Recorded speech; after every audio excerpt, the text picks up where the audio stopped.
Et c'est presque la fin de ce Expérience TV by French Web, presque la fin parce qu'on a une invitée de marque justement pour clore avec nous ce grand J2, Laurence Lafont. Laurence, on vous a vu beaucoup officier hier en plénière, notamment sur les jeunes qui étaient vraiment dédiés encore une fois au métier, aux industries et à la façon dont on peut mettre les mains dans le cambouis de l'intelligence artificielle, surtout quand elle vient pousser, quand elle vient accompagner les grandes transformations et les grandes révolutions économiques et sociétales. 3e édition pour le format Microsoft Experience. Concluant cette 3e édition? Absolument concluant. 3e édition, on a réinventé le format à l'arrivée de Satya Nadella, ou en tout cas après, parce qu'on voulait vraiment aussi accompagner le changement, montrer que nous aussi on se transforme et qu'on fait ces transformations de l'intérieur. Donc 3e édition, on innove tout le temps. Tous les ans, on a envie d'amener de la créativité, de faire des choses nouvelles, de prendre des risques, tester des nouveaux formats et les sondages sortis des urnes, on va dire, puisque j'ai passé, moi, un bon moment aujourd'hui, cet après-midi. On a le droit aux sondages sortis des urnes, pour le coup, on les valide. On y a droit, et donc c'est super positif, en fait. Les clients, les partenaires, puisque c'est l'événement de l'écosystème, on ne le rappelle jamais assez, hein, c'est porté par Microsoft, mais aussi par tout notre écosystème. Plus de 150 partenaires sont présents, montrent leurs solutions. Les retours sont super positifs, donc on est très contents. Il y a eu beaucoup de monde, 15 000 présents sur site sur ces 2 jours, donc c'est beaucoup. Plus de 300 000 également, 320 000, je crois, les derniers chiffres qui ont été exposés à la Live TV sur ces 2 jours également, donc beaucoup de suivi. Bravo à vous. Un beau programme, en tout cas, qu'on a eu également sur la Live TV. Et puis, voilà, je pense qu'il y a une innovation peut-être qu'on a portée cette année sur les parcours expérientiels par industrie, par métier, qu'on n'avait pas auparavant, qui a un véritable succès. C'est-à-dire qu'on voit vraiment l'engouement des clients pour aller sur ces parcours, parce que, encore une fois, ça leur parle. Hein. Quand on est un DRH, aller voir toutes les solutions qui sont disponibles pour son métier, c'est plus facile, en tout cas, et plus efficace que peut-être se promener dans une expo plus large. Pareil pour les industries, donc l'espace retail, l'espace service public, l'espace manufacturing, etc. Donc un vrai succès, en tout cas, de cette approche cette année par métier et par industrie. Et puis, c'est surtout aussi avoir une boîte à outils pour toucher du doigt ce que veut dire intelligence artificielle. C'est vrai qu'on la rêve beaucoup, on la fantasme beaucoup, on peut se dire que c'est une baguette magique et qu'elle peut nous aider à tout faire. Oui, mais non, elle nous aide quand on a des cas d'usage précis et des questions à résoudre métier par métier. Ce n'est pas du prêt-à-porter, c'est vraiment quelque chose qui va se faire en fonction de nos problématiques, en fonction des solutions qu'on veut apporter. Il faut vraiment savoir pourquoi on y va. Des annonces aussi pour cette 3e édition, des annonces importantes, notamment avec un observatoire de l'intelligence artificielle et puis finalement une image dont on avait un peu un cliché entre les Français et l'intelligence artificielle. On pensait là aussi que c'était toute une histoire de peur et de fantasmagorie, pas forcément.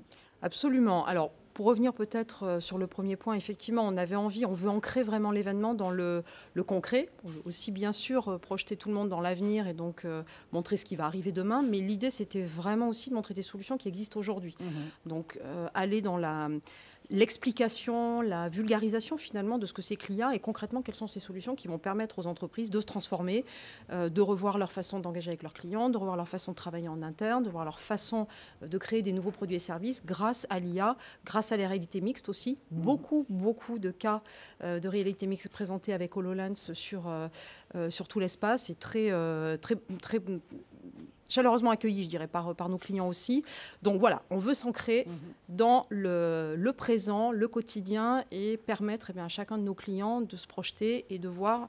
L'idée, c'est que vraiment, quand ils sortent de là, ils se disent, voilà, moi j'ai compris, je sais ce que je vais pouvoir faire pour accompagner la transformation, le changement dans mon organisation. Et donc, on bat en brèche les idées reçues.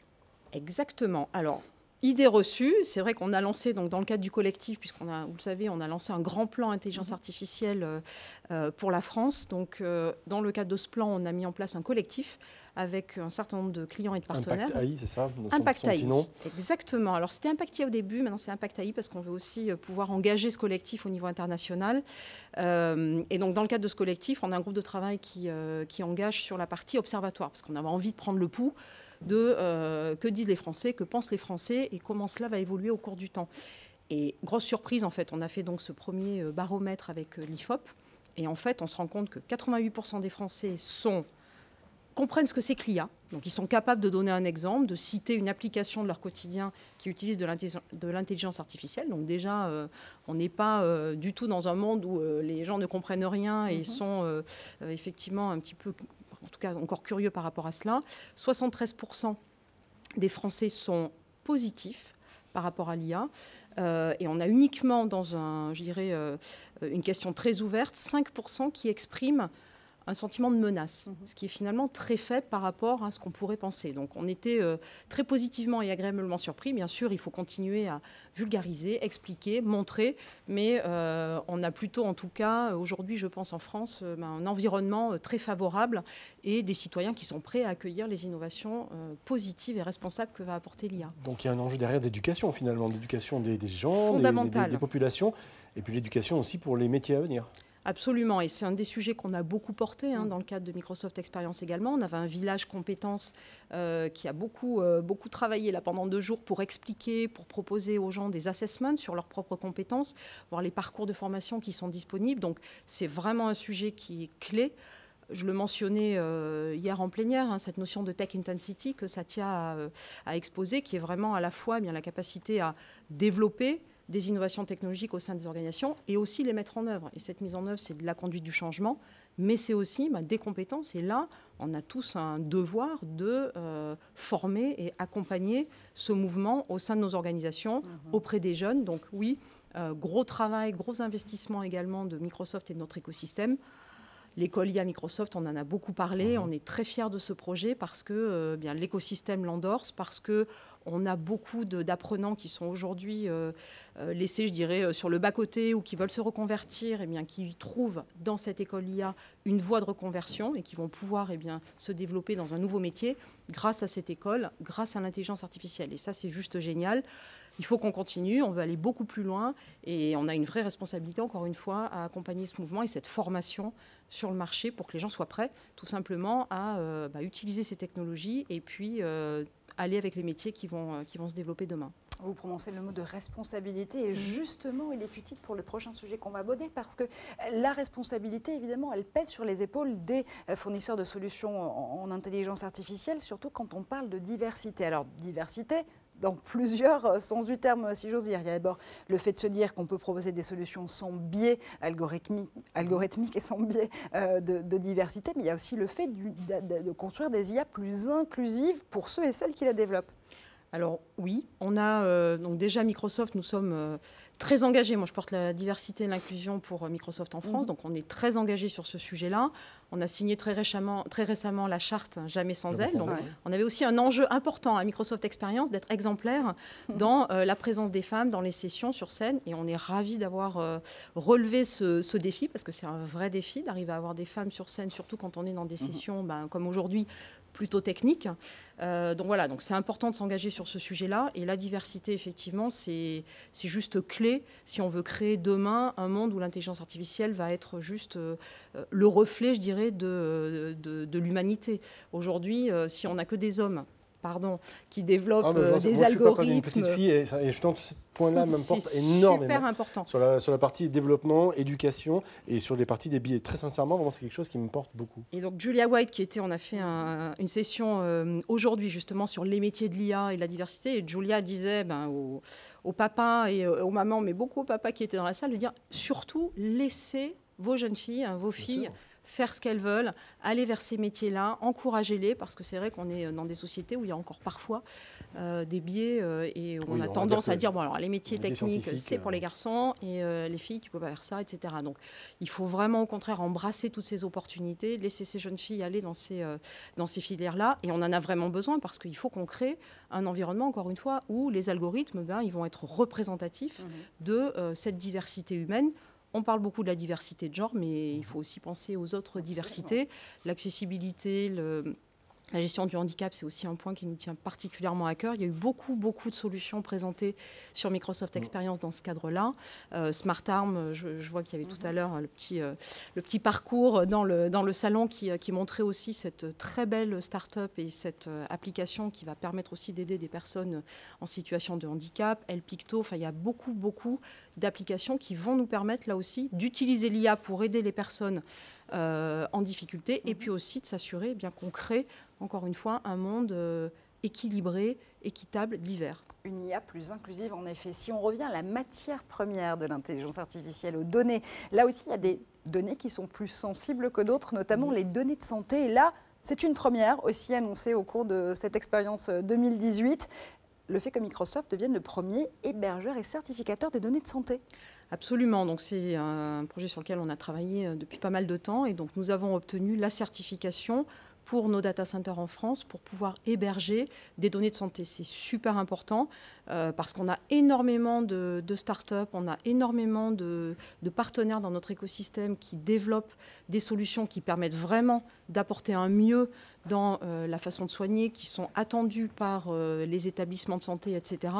Et donc là, ça y est, on va pouvoir mettre à disposition toutes ces solutions pour nos clients, pour nos partenaires en France.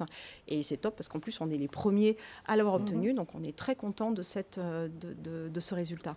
Donc, une IA, encore une fois, plus inclusive, une IA qui pousse, qui tire les industries, les métiers et les possibilités de chacun. Finalement, la meilleure façon de résumer ce message d'Expérience 18, ce serait quoi, Laurence ? Est-ce que vous avez un slogan? Est-ce que vous auriez un slogan? Cette notion d'intelligence numérique, moi j'aime beaucoup parce que c'est vrai qu'on parle beaucoup d'intelligence artificielle, mais finalement ça va bien au-delà. On mentionnait la réalité mixte. Il y a beaucoup d'autres solutions qu'on a présentées également dans le cadre d'expériences qui vont bien sous ce thème de l'intelligence numérique. C'est le concret. Enfin voilà, c'est donner envie, montrer, donner envie. À nos clients, à nos partenaires, de s'engager sur ces solutions d'intelligence numérique, sur ces projets, et puis oser. Voilà. La créativité, elle est au cœur de Microsoft Experience. Moi, j'y tiens beaucoup. Et donc, il faut qu'on teste des nouvelles choses. On a testé cette année un Experience Game également pour trouver une autre façon peut-être de sensibiliser, d'expliquer ce que c'est. Il y a beaucoup de gens qui en ont parlé. Nous, on voulait le faire. Nous, on ne pouvait pas parce qu'on est ici, on est super frustrés, mais c'est pas grave. On va essayer d'organiser, je ne sais pas, une autre session mais c'était top. Qu'est-ce qui était recherché derrière, au-delà de l'aspect on fait aujourd'hui des escape games, c'est un peu à la mode. Qu'est-ce qui était vraiment recherché derrière ça? Qu'est-ce qu'on voulait démontrer? L'objectif, c'était vraiment de montrer que l'IA, elle est partout, elle est autour de nous, elle est simple d'accès, elle est simple de compréhension. Dans l'expérience game, on a mis en avant des services cognitifs, on a mis en avant des fonctionnalités qui sont dans Excel, donc que les gens utilisent au quotidien, sans forcément avoir à l'esprit qu'il y a de l'IA derrière. Et donc l'idée, c'était de montrer aussi comment l'IA peut servir dans le quotidien, de manière ludique, mais en même temps en montrant vraiment des cas concrets d'usage et donc contribuer à cette sensibilisation et cette vulgarisation finalement de l'intelligence artificielle. Donc ludique et pédagogie, c'est des choses qui sont deux leviers qui peuvent être intéressants pour Microsoft. Tout à fait. Oui, je pense qu'il faut aussi associer le jeu. On a Minecraft pour les enfants aussi, qui est un formidable outil pour les aider à découvrir ce que c'est que le code. Donc il ne faut pas hésiter à associer aussi le jeu. On est tous des grands enfants, on aime bien tous s'amuser aussi. Moi, je me suis bien amusée dans l'experience game. On s'était mis la pression pour aussi sortir du jeu, les premiers, etc. Donc voilà, c'est une façon sympa encore une fois, de découvrir les technologies qui nous entourent au quotidien. Mettre l'IA donc à portée de collaborateurs, à portée de métiers, à portée d'utilisateurs. À quoi est-ce qu'il faut s'attendre? On sait que on est sur les dernières minutes d'Expérience 18, mais 2019, ce serait quoi du coup l'upgrade? Je ne vais pas faire de reveal 2019 parce que avec l'équipe, on va se mettre d'arrache-pied sur le projet dès Expérience 18 terminée. Alors, sachant qu'Expérience 18, ça continue toute l'année puisque nous avons le site Expérience Online sur lequel on va retrouver des contenus, des retours d'expérience. Donc, toute la matière, je dirais, qu'on a pu apporter et utiliser sur ces 2 journées, on va continuer à la faire vivre tout au long de l'année. Et puis, j'ai envie de vous dire, rendez-vous l'année prochaine pour découvrir Expérience 19. Est-ce qu'il n'y a pas une tendance autour de l'intelligence partagée? Finalement, un autre point qu'on a entendu souvent, c'est l'IA. Ce n'est pas fait pour remplacer les gens, c'est fait pour les épauler, pour travailler avec eux. Il faut que ce soit fait de manière intelligente, telle qu'on a pu en parler ensemble. Est-ce que finalement, ce n'est pas ça? Il y a l'humain, et il y a l'intelligence artificielle, et le but du jeu est de trouver une intelligence collaborative partagée. Absolument, et c'est vraiment au cœur de notre conviction chez Microsoft, c'est-à-dire qu'on est vraiment dans une réflexion et une conviction que l'IA va apporter un plus. Je le disais en plénière hier, on est dans cette dynamique positive.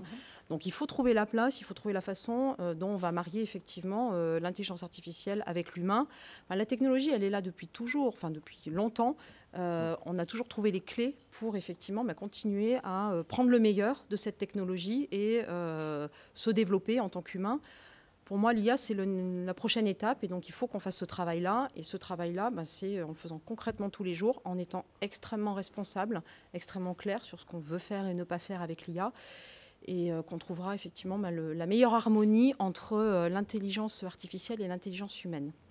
L'intelligence artificielle, l'intelligence humaine, l'intelligence ou les intelligences numériques, d'ailleurs au pluriel. Merci infiniment, Laurence Lafont, d'avoir conclu, d'avoir surtout clôturé ces expériences 18 avec nous sur le plateau d'Expérience TV by French Web. Évidemment, l'événement se clôture ce soir dans la vie réelle, mais il est possible de le poursuivre en ligne, vous l'avez dit, sur cette plateforme. Merci infiniment à toutes les équipes qui nous ont accompagnés pendant ces 48 heures. Merci à vous, Damien. D'abord, merci à Joachim qui a sillonné pour nous les zones expérience. Et on sait à quel point, Laurence, en effet, ces zones ont été courues par tout le public de Microsoft Experience 18. Merci aux équipes de French Web, merci aux équipes de Brainsonic et merci évidemment aux équipes de Microsoft avec lesquelles nous avons préparé ces 48 heures d'antenne. On vous dit à très bientôt sur Expérience TV by French Web. Yes. Merci beaucoup à tous, à bientôt. Merci Laurence. À très vite, bonne soirée.